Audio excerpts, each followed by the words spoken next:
안녕하세요. 토요미스테리 디바달리아입니다. 2000년 5월 3일 일본 국영방송 NHK는 정규방송이 한창이었던 그때 급히 긴급 속보를 전했습니다. 오늘 오후 1시 35분 사가시에서 출발한 고속버스가 무장 괴한에 의해 납치되었습니다. 현재 경찰이 추적 중이며 버스 안에는 20명의 승객들이 인질로 잡혀있는 상황입니다. 침착한 아나운서의 목소리와 함께 현장 상황이 실시간으로 중계되었는데요. 취재 헬기가 상공에서 포착한 화면에는 도로를 달리고 있는 버스와 그 뒤를 바짝 따라붙은 경찰차의 모습을 볼 수 있었습니다. 전례 없는 버스 납치극에 일본 전역이 긴장 속에서 사건을 지켜봤죠. 우선 몇 시간 전으로 거슬러 가보겠습니다. 낮 12시 30분 일본 사가시의 한 정류장에서 후쿠오카 텐진행 고속버스에 승객들이 하나둘씩 올라탔습니다. 가족이나 친구와 함께 탄 사람도 있었고 혼자 여행하는 승객도 적지 않았어요. 출발 직전 마지막으로 가방을 맨 한 젊은 남성이 탑승을 하면서 총 22명을 태운 버스가 출발했습니다. 약 1시간 10분을 달려 오후 2시 6분 최종 목적지에 도착할 예정이었어요. 출발 후 30분이 지난 오후 1시 35분, 이때까지만 해도 모든 게 순조로웠습니다. 낮잠을 자는 사람도 있었고, 소곤소곤 대화하는 사람도 있었고, 핸드폰을 보는 사람도 있었어요. 일반적인 고속버스 내의 모습이었죠. 그런데 갑자기 마지막으로 탑승했던 젊은 남성이 자리에서 벌떡 일어났습니다. 버스기사는 운행 중에 일어나지 마세요 라고 이야기를 했죠. 하지만 남성은 아랑곳하지 않고 기사에게 다가가더니 이내 가방에서 40cm의 시카를 꺼내드는 거예요. 그러더니 텐진에는 가지마. 지금부터 내 명령에 따른다. 잔뜩 긴장한 기사는 칼을 힐끗 보곤 어쩔 수 없이 수긍을 합니다. 곧이어 남성은 뒤를 돌아서 승객들에게 소리쳤어요. 너희들이 갈 곳은 텐진이 아니라 지옥이다. 죽고 싶지 않으면 창문의 커튼을 모두 닫아. 겁에 질린 승객들은 서둘러 지시에 따랐죠. 그런데 이때 지시에 따르지 않은 한 사람이 있었어요. 바로 68살의 여성 타츠코였습니다. 남성은 그녀에게 다가가서는 지금 나 무시하냐며 소리쳤습니다. 사실 그녀는 깊은 잠에 취해서 이 상황을 인지하지 못했던 거예요. 당연히 커튼을 닫으라는 말도 제대로 듣지 못했고요. 주변이 너무 시끄러우니까 잠에서 깼는데 다짜고짜 자기한테 소리를 지르니 당황스러웠죠. 그런데 그 순간 남성이 타츠코에게 다가가더니 그대로 그녀의 손목을 칼로 그어버립니다. 깍! 비명소리가 울리며 버스 안은 삽시간에 공포의 도가니가 되었죠. 단 한 명의 승객에 의해 고속도로 위를 달리던 버스가 그대로 납치되었습니다. 당시 버스에는 항공기나 택시처럼 이 내부의 상황을 알릴 수 있는 장치가 없었어요. 기사는 최대한 비상등을 켜고 상향등을 깜빡이면서 주변 차에게 신호를 보냈지만 아무도 문제를 인식하지는 못했습니다. 그렇게 차는 계속 달려 1시간이 지난 오후 2시 30분. 이때쯤 기사님이 입을 뗐습니다. 화장실을 가야 하니 제발 정차 좀 하자는 건데요. 범인은 조심히 커튼을 걷고 주변을 확인했어요. 상황을 보니 아직까진 경찰 수사가 시작되지 않은 듯 했습니다. 그는 추격이 붙기 전에 화장실을 들리는 게 낫겠다 싶었고 가까운 휴게소에 정차하라고 명령했죠.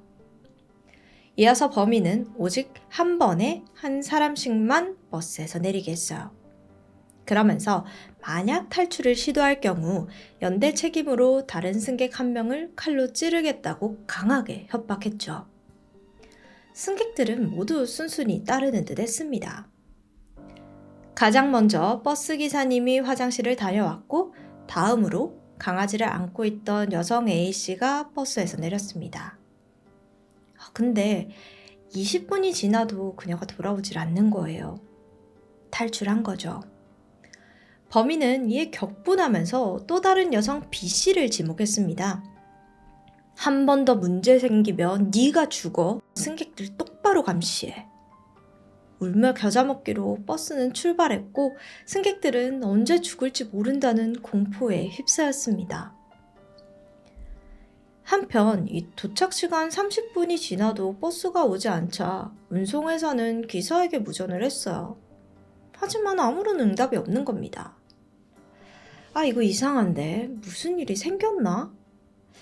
정말 다행히도 회사는 상황이 어딘가 심상치 않음을 빠르게 감지했습니다.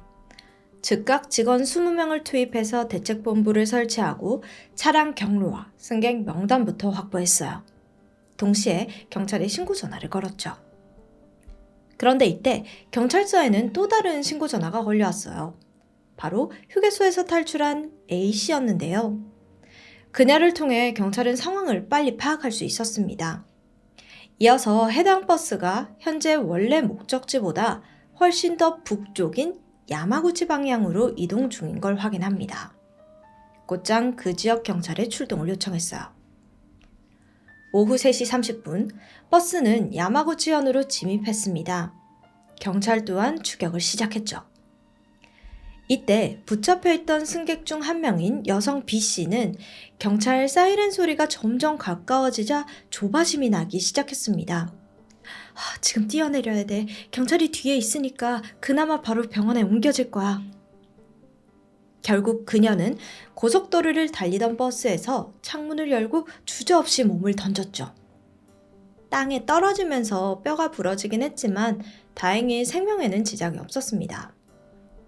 그렇게 또 한 명의 승객이 탈출에 성공했어요. 범인은 B씨의 탈출을 30분이 지나도록 알아차리지 못했습니다. 그러다가 열린 창문을 보고서야 누군가가 뛰어내렸다는 것을 인지했죠. 분노한 그는 연대 책임을 운운하며 소리쳤어요. 그리곤 또다시 타츠코에게 다가가더니 이번에는 칼로 오른쪽 어깨를 찔렀습니다. 아니, 아무 상관없는 60대 노인만 계속해서 공격하는 거예요.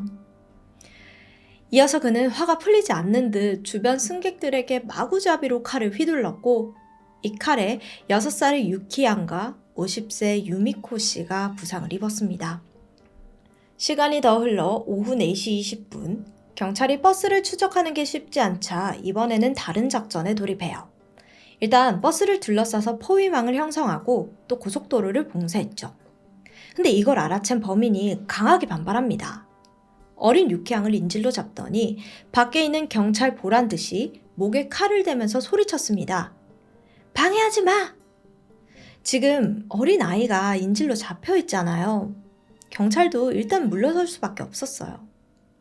그러자 범인은 기사에게 지시했습니다. 경찰 저지선을 들이받고 돌파하라고요. 결국 경찰의 1차 작전은 실패로 돌아갔죠. 자, 이렇게 혼란스러운 상황 속에서 누군가가 또 틈을 엿보고 있었습니다. 한 남성 승객이었는데 범인과 경찰이 대치하는 상황에서 신속히 창문 밖으로 뛰어내렸어요. 잇따른 탈출 시도에 범인은 격분했는데 아니 그 분노를 또 타츠코에게 풉니다. 손목과 어깨에 이어서 이번에는 가슴을 찔러요. 몇 번의 공격을 당한 그녀는 결국 숨이 끊어지고 말았습니다. 현재 사망자와 부상자가 점점 늘어나고 있는 위급한 상황입니다. 이때 범인은 문득 불안함이 들었는데요. 왜냐하면 가만히 세어보니까 19명의 인질들 중에서 꽤나 체격이 좋은 4명의 남성 승객이 있더라고요. 만약에 이들이 합심해서 나에게 달려든다면 승산이 없습니다. 그래서 그는 기사에게 저기 저 터널 안에서 잠깐 멈춰봐 이렇게 시켜요. 어둠을 틈타서 남성 승객들을 풀어주려는 거죠. 반면 여성 승객들은 도망치지 못하도록 어린 유키양을 인질로 삼았습니다. 서둘러 경찰들이 터널 출구에 바리케이트를 쳤지만 이번에도 아이가 잡혀 있어서 어떻게 손을 쓸 수가 없었어요. 한편 수사대는 범인의 정체를 추적했습니다. 승객 명단과 탈출자들의 증언을 통해서 밝혀낸 범인은 17살의 타니구치 세이치였어요. 나이도 어려요. 경찰은 그를 막기 위해서는 범인의 가족들의 힘이 필요하다고 판단했고 곧장 연락을 취해서 범인의 행로에 있는 코다니 휴게소로 와달라고 요청했습니다. 그동안 경찰은 포위망을 좁혔고 버스가 그 휴게소에 정차하도록 유도했죠. 얼마 후 경찰의 작전이 먹히는 듯 했습니다. 범인이 드디어 코다니 휴게소에 차를 세우게 된 거예요. 그리고 거기에는 그의 가족들이 경찰과 함께 세이치를 기다리고 있었죠. 부모는 간절히 아들을 설득했어요. 지금이라도 인질 풀어주고 반성하면 경찰분들이 너 잘 봐주실 거야. 그런데 이 세이치가 쉽사리 말을 듣지 않아요. 결국 협상은 무려 12시간 동안 지속되었고 다음날 4일 새벽 5시까지 이어졌습니다. 오랜 설득에도 그는 눈 깜빡하지 않았습니다. 줄곧 유키항 옆을 떠나지 않았죠. 그런데 새벽 5시 이쯤 되니 이 세이치도 신체적, 정신적으로 지쳐가고 있었습니다. 그가 방심한 순간 사이를 놓치지 않고 곧장 특수부대가 움직였습니다. 잠복하고 있던 15명의 특수부대원들이 한 번에 버스 유리창을 깨고 성광탄을 투척했습니다. 세이치는 강렬한 빛과 폭음에 순간적으로 시야를 잃었습니다. 우왕좌왕하던 그를 경찰이 빠르게 제압하는 데 성공했고 그렇게 납치 16시간 만에 상황은 종료될 수 있었어요. 그럼 대체 세이치는 왜 버스를 납치하고 살인까지 저지른 건가? 알아보니 그의 범행 동기는 생각보다 황당했습니다. 부모와 사회에 대한 복수심이었어요. 중학생이었던 시절 그는 성적이 우수했지만 주의가 산만한 학생이었습니다. 이런 그의 모습은 소위 일진이라 불리는 아이들의 표적이 된 거예요. 중학교 3학년 내내 집단 따돌림을 당하면서 부모는 학교폭력 문제를 상담하려고 했죠. 하지만 학교 측은 이 사실 자체를 부정하면서 소통을 거부했습니다. 남자아이들이 이 나이 때 조금 노는 게 험해서 그렇지 왕따 아닙니다 하면서요. 부모도 이런 상황이 답답했지만 어떻게 이 상황을 대처해야 할지 서툴렀습니다. 그럴수록 세이치는 공부에 더욱더 집착했어요. 공부만이 이 상황을 벗어날 방법이라고 믿었거든요. 그러던 어느 날 일진들이 또 오더니 이 높은 곳에서 뛰어내리라고 부추긴 거예요. 너 못 뛰어내리지? 멍청이, 겁쟁이 이러면서요. 결국 억지로 세이치가 밀려 떨어지면서 전치 2개월의 부상을 입기도 했습니다. 그는 입원을 했고 현실을 잊으려는 듯 공부에 매진합니다. 또 잘하니까 성취감도 있고요. 근데 결국에는 자신이 원하는 학교에 가질 못합니다. 큰 좌절과 굴욕감을 느꼈죠. 그래도 학교가 바뀌면 상황이 나아지리라 기대했지만 세이치의 성격 때문인지 여기서도 집단 따돌림의 조짐이 보였고 결국 얼마 후 그는 자퇴를 했습니다. 그는 고등학교를 떠난 후 완전히 사회와 단절되었습니다. 겉으로는 검정고시를 준비하겠다고 말을 했지만 실상은 온종일 컴퓨터에 빠져 살았어요. 그는 매일같이 투첸에 접속했죠. 여기서 투첸은 인터넷 커뮤니티 사이트입니다. 지금은 5채널이라고 이름이 바뀌었던데 어쨌든 이 사이트의 특징이 익명성이에요. 한국어로 비교하면 디스인사이드랑 비슷한데요. 그러다 보니 자기가 쓰고 싶은 대로 악플, 사회 불만을 써도 누군지 알 수가 없습니다. 그렇게 세이치는 투첸에서 악명이 높아집니다. 앞뒤가 맞지 않은 게시물에 이상한 소리를 자꾸 하니까 거의 정신 이상자로 취급받았죠. 사건 2달 전인 3월, 세이치는 자신의 스트레스를 가족에게 폭행으로 풀었습니다. 특히 여동생을 향한 학대는 심각한 수준이었어요. 매일같이 집안에서는 동생의 비명소리가 들렸고 부모는 폭력적으로 변해가는 아들의 모습에 두려움을 느꼈습니다. 그래서 부모님은 회의를 했어요. 아들을 좀 바꿔보겠다고요. 아버지는 아들과 대화를 하기 위해 드라이브를 나갔습니다. 그 사이 어머니는 아들의 방을 청소했고요. 그런데 책상 서랍에서 각종 흉기가 쏟아져 나오는 거예요. 40cm의 식칼, 잭나이프, 스턴건, 최루 스프레이까지. 게다가 그의 일기장에는 중학교를 습격할 계획이 적혀 있었는데요. 교실 돌아다니면서 살인 저지르고 경찰과 대치하면 투신 자살하겠다고요. 하지만 이 계획에는 치명적인 모순이 있습니다. 그를 괴롭힌 동급생들은 이미 고등학교에 진학했고 지금 중학생들은 전혀 관련 없는 후배들일 뿐이에요. 일기장을 보고 놀란 어머니는 경찰과 여러 정신병원에 도움을 요청했죠. 하지만 돌아오는 대답은 사고가 발생한 것도 아니잖아요. 이런 글 쓰는 사람들 보통 사람 못 해쳐요 하면서 거절당했습니다. 하지만 한 의사의 도움으로 가족들은 아들을 강제로 입원시키는 데 성공합니다. 그런데 의외의 상황이 발생했죠. 세이치가 예상과는 달리 병원에서 너무나도 얌전했고 폭력적인 모습은 전혀 찾아볼 수 없었습니다. 사실 여기에는 시꺼먼 꿍꿍이가 있었는데요. 실제로는 자기를 입원시킨 가족들에게 엄청난 분노를 품고 있었던 거예요. 그래서 병원에 나가는 즉시 가족들부터 죽이고 중학교를 테러해야겠다 다짐합니다. 병원에서 외박 허가를 받아내기 위해서 연기한 거죠.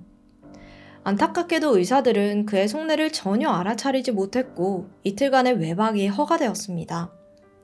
그는 곧장 집으로 돌아왔어요.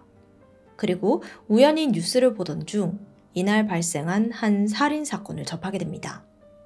이 사건이 바로 토요카와 주부 살인사건인데요. 아스파구 증후군이 있는 17살 고등학생이 남의 집에 무단 침입해서 주부를 잔인하게 살해한 사건입니다. 뉴스를 보고 그는 범인과 동갑이라는 사실에 막 흥분이 되는 거죠. 살인법 너무 멋지다면서 나도 얼른 나의 계획을 실행해야겠다 생각했습니다. 그런데 동시에 시간이 조금 부족하다고 느꼈는지 이날은 범행을 저지르지 않고 일단 어머니가 숨겨둔 흉기만 찾아요. 그리고 다음날 아무 일도 없다는 듯 병원으로 돌아가서 추가 외박을 요청했죠. 허가는 쉽게 떨어졌습니다. 사건 당일 5월 3일 세이치는 다시 집으로 돌아왔습니다. 낮 12시 18분에 그는 투첸에 히히히히 라는 짧은 글을 올렸죠. 근데 사실 아무도 이 글이 버스 납치의 시작을 알린다는 걸 알지 못했습니다. 그는 우선 중학교를 습격하겠다고 마음먹었지만 문제가 있었습니다. 일본의 대형 연휴인 골드위크 기간과 겹쳐서 학교가 텅 비어 있었던 거예요.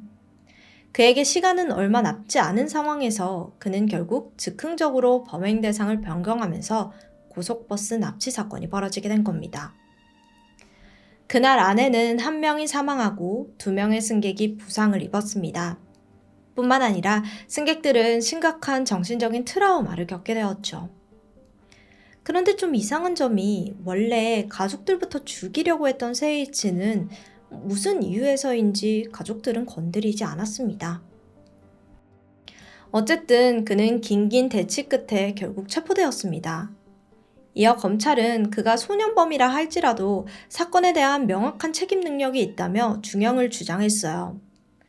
반면 재판이 시작되자 변호사 측은 그가 해리성 인격장애와 행동장애를 앓고 있다고 주장하며 그를 변호했습니다. 실제로 검진 결과 정신질환이 확인되긴 했어요. 이에 따라 법원은 의료 선언원 송치를 결정하며 5년 4개월의 갱생 프로그램 이수를 명령했죠. 안타깝게도 소년범이라는 이유로 세이치의 재판 과정과 이후 근황은 상세히 알려진 게 없는데 현재 알려진 바에 따르면 2006년 3월 그는 소년원에서 정식으로 퇴원해서 사회생활을 시작했다고 합니다. 개명을 했다는 소문도 있지만 정확한 사실 여부는 확인되지 않았습니다. 한편 그의 부모는 아들이 입힌 피해를 보상하기 위해 집을 팔고 하루 종일 일을 해서 마련한 돈으로 수년간 피해자들에게 보상금을 지불해야 했죠. 이 사건은 일본에서 최초로 사망자가 발생한 버스 납치 사건입니다. 당시 가장 큰 화두로 떠오른 건 버스 내의 위험을 알릴 수 있는 장치가 없었다는 건데요. 이 사건을 계기로 일본의 버스사들은 납치 사건 대응 매뉴얼을 확충했습니다. 특히 사건이 발생한 버스 회사는 매년 대처 훈련을 실시하고 있죠. 또한 자체적인 대비책으로 사건 발생 시 경찰 헬기에서 쉽게 식별할 수 있도록 지붕에 차 번호를 새겼다고 합니다. 실제로 이 조치 덕분에 2004년에 발생한 또 다른 납치 사건은 30분 만에 해결될 수 있었어요. 학창시절 따돌림을 당하며 정신적으로 불안정했던 세이이치. 그의 불우한 과거는 결국 사회를 향한 무차별적인 폭력으로 이어졌습니다. 학교는 따돌림을 알고도 명성에 영향을 줄 것을 우려해 침묵으로 일관했죠.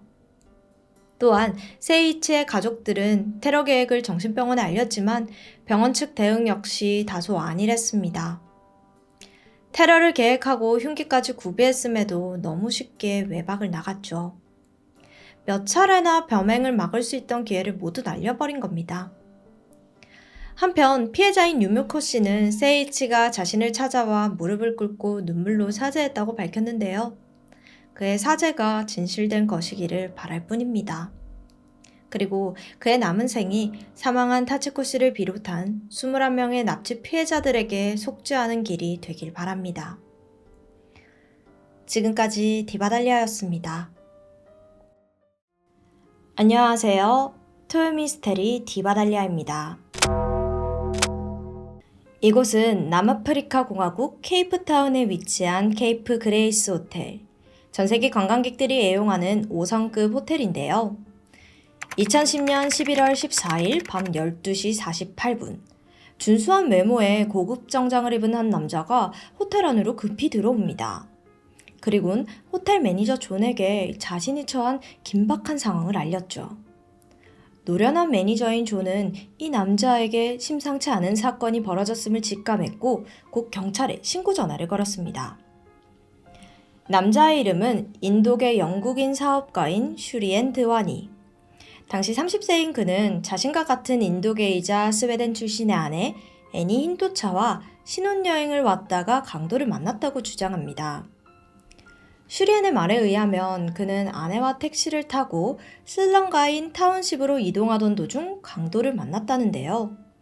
그들은 슈리엔을 차 밖으로 밀어낸 채 차량을 탈취하여 도주했습니다. 그런데 문제는 함께 동승하고 있던 아내가 강도들과 함께 사라졌다는 거죠. 그들에게 휴대전화까지 빼앗겨서 신고조차 할 수 없는 상황에서 우연히 지나가던 운전자를 발견했고 그의 도움으로 호텔까지 올 수 있었다는데요. 경찰은 일단 사라진 아내 애니의 행방을 추적하기 위해 헬기까지 동원해서 케이프타운 일대를 샅샅이 수색했죠. 납치 신고가 접수된 지 1시간 뒤인 새벽 1시 17분. 부부의 투어를 담당했던 택시기사 졸라통고가 호텔에 도착합니다.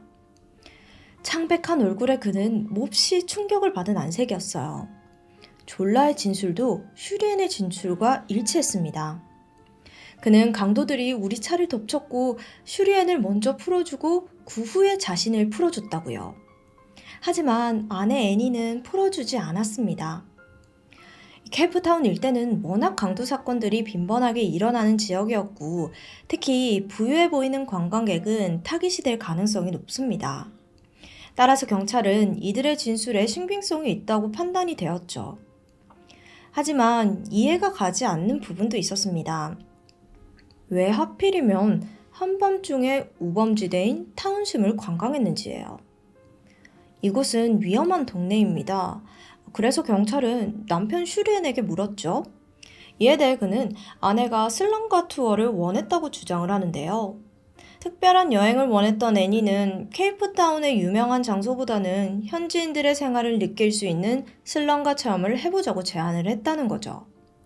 썩 내키진 않지만 아내를 위해서 어쩔 수 없이 택시기사 졸라에게 그 지역을 가달라고 부탁했다는 겁니다.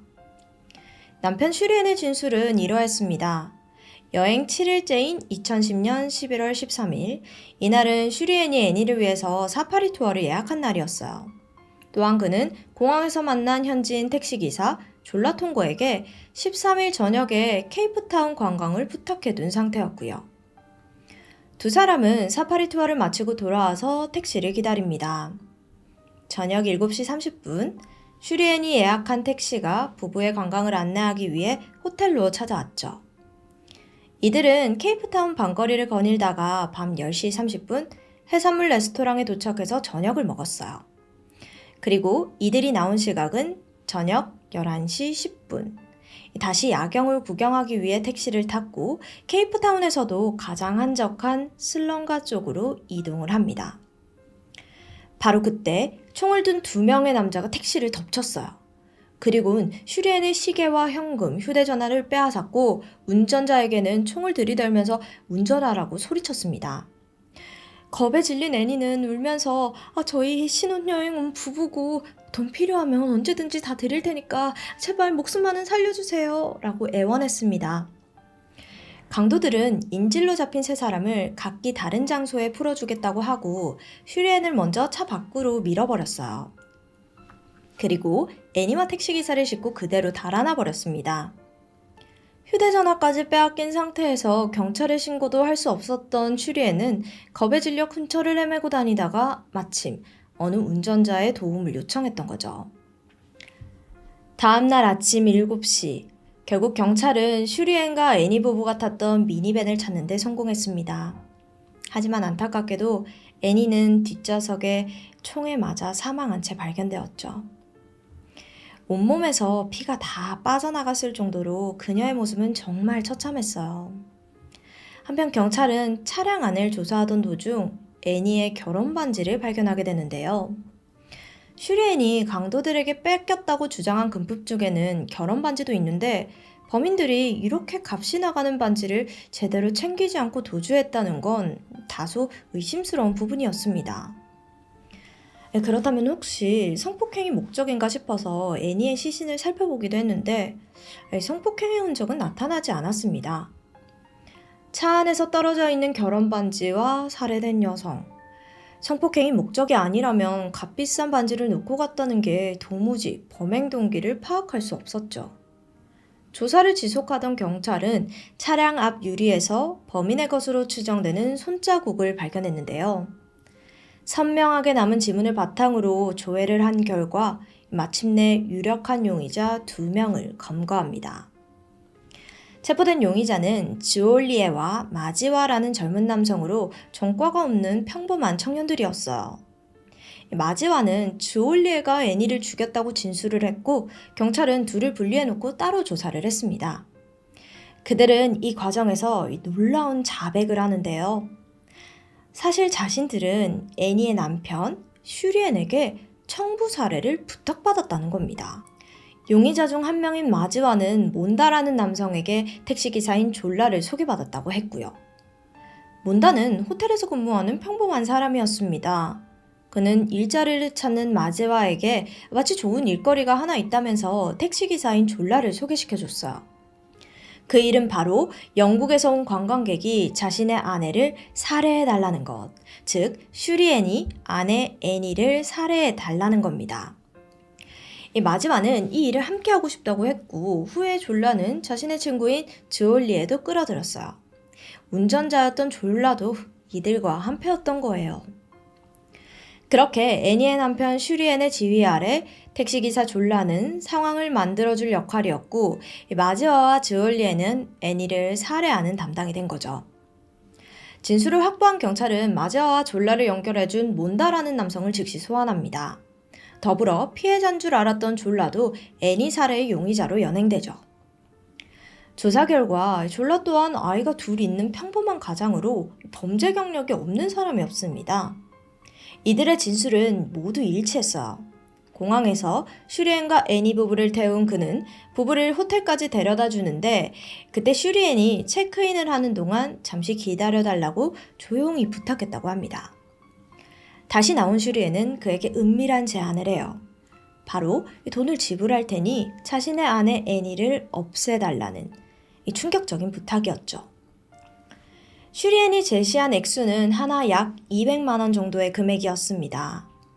졸라는 잠시 고민하더니 결국 그의 제안을 승낙했죠. 그렇게 그와 계약을 한 뒤 범행을 혼자 할 수 없겠다고 판단이 되었고 곧장 친구인 몬다가 일하는 콜로세움 호텔로 이동합니다. 이때 졸라의 이야기를 들은 몬다는 그를 마지와에게 연결시켜 준 거고요. 경찰 조사 결과 졸라의 진술은 사실로 판명이 되었습니다. 이 호텔의 CCTV에 졸라가 말한 시각, 이 두 사람이 함께 빠져나가는 모습이 확인되었기 때문이죠. 또한 사건이 일어나기 전날 슈리엔 혼자 렌트카를 몰고 어딘가로 외출하는 장면이 CCTV에 포착이 됐는데 이는 달러를 남아공 돈으로 환전하기 위해서 외출한 것으로 추정이 되었습니다. 졸라의 증언에 따르면 슈리엔은 달러 대신 남아공 돈을 주기를 원했고 호텔에서 환전을 하면 수수료가 많이 드니까 저렴하게 환전할 수 있는 쇼핑몰을 소개해줬다고 해요. CCTV 분석 결과 아마도 슈리엔이 혼자서 외출했던 이 시간에 이 돈을 환전하러 간 것이라고 추측이 되었죠. 뿐만 아니라 사건 발생 이틀 뒤인 11월 16일, 졸라는 슈리엔을 만나러 그가 머무르고 있던 호텔을 방문했습니다. 약속했던 돈 중 일부만 지불받아서 나머지 돈을 받으러 온 것이라고 진술을 했는데요. 이들은 호텔 로비에서 만나 서로 모르는 척 따로 걷다가 공용 오피스룸으로 함께 들어가게 되었고 시간차를 두고 나왔습니다. 이때 CCTV를 살펴보면 오피스룸으로 들어갈 때 슈리엔은 흰색 작은 봉투를 들고 있었지만 나왔을 때는 들고 있지 않았고 대신 호텔을 나서는 졸라의 손에 이 흰색 봉투가 있었던 것이 확인이 되었어요. 슈리엔이 졸라에게 이 봉투를 준 거죠. 이런 점으로 봤을 때 이 두 사람 사이에 모종의 계약이 이루어진 건 틀림없는 사실처럼 여겨졌습니다. 최종적으로 경찰이 정리한 사건의 내막은 이러합니다. 11월 13일 저녁 7시 30분에 호텔로 찾아온 졸라의 택시에 탑승한 부부는 애초 슈리엔의 계획대로 케이프타운의 인적이 드문 거리를 돌면서 범행 장소를 향해 이동합니다.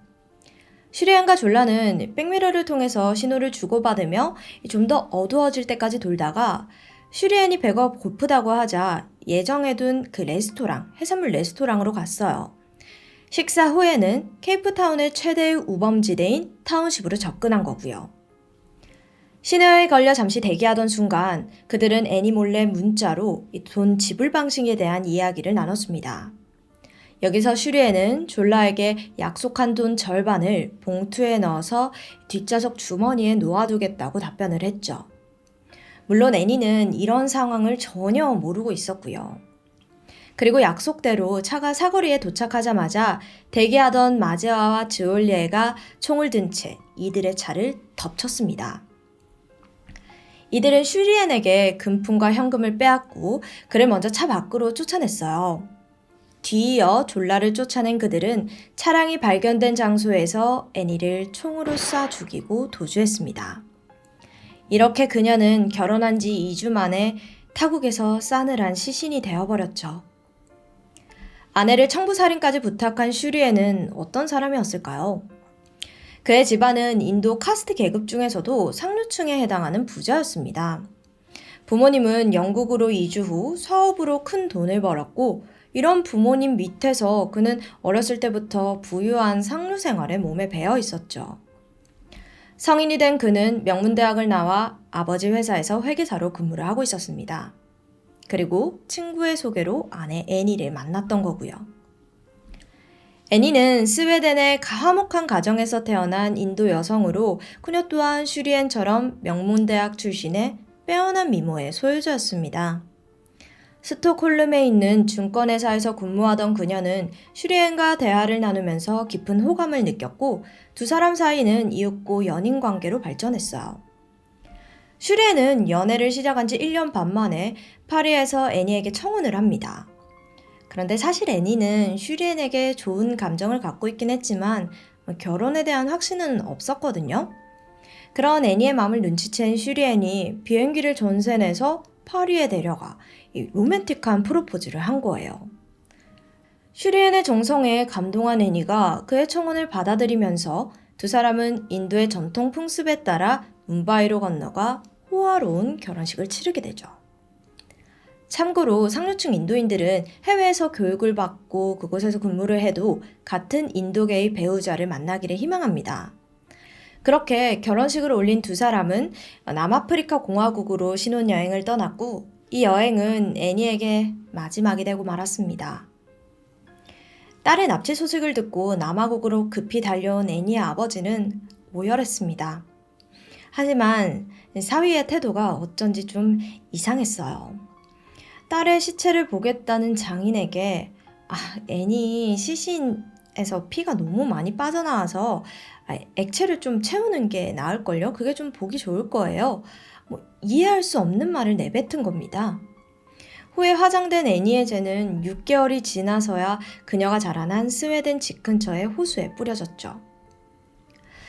추후 그녀의 아버지에 따르면 가족들이 딸의 시신을 보며 슬퍼하는 동안 슈리에는 이발을 하고 쇼핑을 하러 갔다고 합니다. 그리고 애니 살해 혐의로 경찰 조사를 받고 있던 도중 그는 영국으로 출국해버리는데요. 슈리엔이 얽힌 애니 살인 사건은 곧 언론에 엄청난 관심을 받게 되었고 수많은 곳에서는 남편이 애니 살인 사건의 범인이라는 기사를 쏟아냈습니다.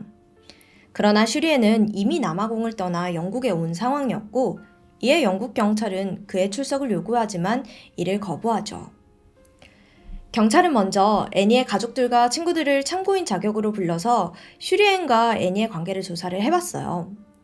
그런데 애니의 친구들 입에서 놀라운 이야기가 흘러나왔습니다. 애니는 단 한 번도 슈리엔과 결혼을 하고 싶다는 마음을 가진 적이 없다는 거죠. 이 뭄바이에서 치른 결혼식에서도 자세히 보면 우울한 표정이었고요. 그녀의 부모님은 딸의 살인사건의 진범을 밝히기 위해 그를 남아공 정부로 송환하여 재판을 받게 할 것을 요구했습니다. 그때 영국의 써니라는 잡지사에서 한 남성이 슈리엔에 대한 사적인 내용을 제보했어요. 레오폴드 라이서라는 이 남성은 동성애자를 대상으로 하는 성매매를 하고 있었습니다. 그의 주장에 따르면 슈리엔은 그의 VIP 고객으로 2009년 9월과 2010년 4월 사이에 슈리엔의 집안에서 총 3번의 만남을 가졌다고 해요. 이들은 만날 때마다 불법 약물을 한 상태로 변태적인 성행위를 즐겼다고 합니다. 특히 가학적 성향이 강한 슈리엔은 그에게 특별한 플레이를 제안했고 애니에 대해서도 자주 말했다는 충격적인 고백을 했죠. 슈리엔이 레오에게 자신이 곧 결혼을 하는데 애니가 좋은 여자긴 하지만 자신은 여자보다는 남자에게 좀 더 끌리는 성향이라고 얘기를 했다는 겁니다. 하지만 만약 결혼을 하지 않는다면 부모님을 실망시킬 것 같아서 어쩔 수 없다는 식으로 말했다고 해요. 또한 그에게는 오래전부터 함께 온 게이 파트너가 존재한다고 밝혔죠. 레오의 주장이 사실이라면 슈리엔에게는 애니를 살해할 만한 결정적인 동기가 발생하게 된 셈이었습니다. 결국 영국 경찰은 슈리엔을 애니 살해 혐의로 체포했습니다. 경찰은 그가 동성애자인 자신의 정체를 숨기기 위해서 애니와 위장 결혼을 했고 그 사실이 애니에게 탄로나자 그녀를 살해할 계획을 세운 것이라고 판단을 했죠. 법원에서 슈리엔은 아내의 죽음과 연관이 없는 자신은 피해자라며 억울함을 호소하기도 했는데요. 그는 이날 하나로 약 4억 5천만 원을 내고 보석 허가를 받아 풀려났습니다. 그러나 남아공 경찰이 이러한 영국 법원 판결에 즉각 항소를 제기했고 슈리엔은 구금 상태로 고등병원 심리를 기다리게 되었습니다. 2011년 8월 11일 영국 법원은 슈리엔을 남아공 법원으로 송환한다는 판결을 내립니다. 하지만 범행을 굳고 부인하던 슈리엔 측이 계속 항고하면서 그가 남아공 법원에 설 때까지 수년의 긴 시간이 흐르게 되죠. 슈리엔이 남아공으로 송환되어 재판이 시작된 건 2014년 10월 6일이 되어서였습니다. 판결을 기다리던 애니의 가족들도 지치고 슈리엔도 극심한 우울증을 내세워 현재 상황에 대한 고통을 호소했죠. 슈리엔은 재판정에서 시종일관 넋이 나간 표정을 짓는 등 자신의 상태가 온전하지 않다는 것을 주장했습니다. 애니가 살해된 지 3년 후인 2014년 12월 그는 최종 재판에서 끝내 무죄를 선고받았습니다. 초호화 변호인단으로 구성된 슈리엔 측은 살인이라는 엄중한 죄를 저지르는데 처음 만난 택시기사에게 청부를 의뢰한다는 건 있을 수가 없는 일이라고 강조를 했으며 더구나 치안이 험한 빈민가에서 어쩌면 자신의 생명도 위험에 처할 수 있는 상황인데 그런 무모한 짓을 저지른다는 건 말이 안 된다며 못 박았어요. 또 강도단의 주장도 신빙성이 떨어지고 더군다나 이 사건은 여론의 거센 비난에 의한 국민적 공분으로 과도하게 부풀려진 바가 크다는 점을 주장했죠. 슈리엔과 성매매를 즐겼다는 레오포드가 검찰 측 증인으로 나와서 증언했지만 이 또한 받아들여지지 않았습니다. 슈리엔의 변호인 측은 그는 동성애자가 아닌 양성애자로 얼마든지 애니와 결혼할 수 있다고 반박했어요. 그가 운전기사인 졸라에게 큰 비용을 지불한 것도 투어 비용에 포함된 금액이고, 환전 문제에 대해서는 부유한 그가 환전을 비용 아끼기 위해서 굳이 다른 장소로 이동해서 환전했다는 건 신빙성이 떨어진다는 증언이다 라고 말했습니다. 오히려 운전기사인 졸라가 공항 내에서 가장 부유해 보이는 관광객인 슈리엔 부부를 처음부터 범행 타겟으로 정했을 가능성을 제기했고요. 검사 측은 강도들이 그를 살려주고 아내인 애니만 살해한 점, 그녀의 결혼 반지를 그대로 두고 도주한 점을 들어 이것은 강도 살인이 아닌 슈리엔의 청부 살인이라는 점을 주장했으나 받아들여지지 않았습니다. 결국 그는 증거 불충분이 인정되어서 무죄로 풀려났고, 운전기사 졸라는 18년형, 살인에 가담한 마지와와 지올리에는 각각 25년형과 종신형을 선고받았습니다. 참고로 지올리에는 2014년 감옥에서 뇌종양으로 사망했어요. 또한 슈리엔에게 불리한 증언을 했던 레오폴드는 2016년 9월 자택에서 목을 맨 채 숨진 채로 발견되었습니다. 재판은 끝났고 사건은 기억 속에서 점점 잊혀져 가지만 아직도 언론과 대중들은 대부분 슈리엔의 범행을 확신하고 있습니다. 애니의 아버지인 비노드는 딸이 했던 말을 도저히 잊을 수가 없다고 했는데요. 애니는 슈리엔이 자신과 성관계하는 것을 계속 좀 거절을 해서 상처를 많이 받았나 봐요. 그래서 아버지에게 자기가 그렇게 못생겼냐는 질문까지 했다고 해요. 그는 지금도 슈리엔의 그럴싸한 겉모습에 속아 딸과 결혼을 허락한 스스로를 자책하면서 살아가고 있습니다. 잘못된 결혼에서 비롯된 엄청난 비극. 가장 행복해야 할 허니문에서 살해된 28살의 애니. 정말 그녀를 죽이려고 했던 건 남편인 슈리엔이었을까요? 지금까지 디바달리아였습니다.